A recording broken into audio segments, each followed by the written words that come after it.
आणि आता पाहूयात लोकसभेचा महासंग्राम। नाशिकसह शिवसेनेच्या सर्व विद्यमान खासदारांना तिकीट मिळणार, खासदार हेमंत गोडसेंचा मोठा दावा। उमेदवारीबाबत मुख्यमंत्री योग्य निर्णय घेतील, आचारसंहिता लागल्यावर 1-2 दिवसात उमेदवार जाहीर होतील, गोडसेंची माहिती। दिल्लीमध्ये वरिष्ठांची भेट घेतली, घराणेशाही म्हणून नाही तर कार्यकर्ता म्हणून माझी लोकसभा लढवण्याची इच्छा, वरिष्ठ निर्णय घेतील, शिवानी वडेट्टीवार यांची प्रतिक्रिया। वेगळा विचार करण्यापेक्षा थांबायची तयारी, विश्वजित कदम जिथे नेतील तिथे जाणार, विशाल पाटील यांची प्रतिक्रिया। तर मी आणि कदम कुटुंबीय विशाल पाटलांच्या पाठीशी, विश्वजित कदम यांचं वक्तव्य।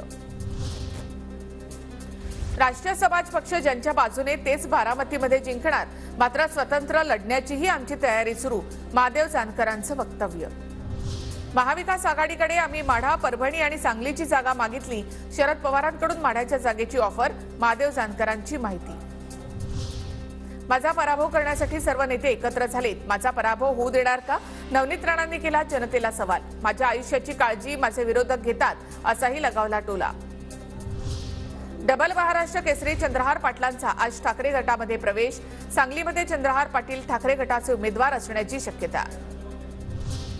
राज ठाकरेंच्या भेटीनंतर शांतगिरी महाराज आणि मुख्यमंत्री शिंदेमध्ये भेट, आम्ही निवडणूक लढण्यास तयार, 2 दिवसांनी पुन्हा मुख्यमंत्र्यांसोबत बैठक, शांतगिरी महाराजांची माहिती।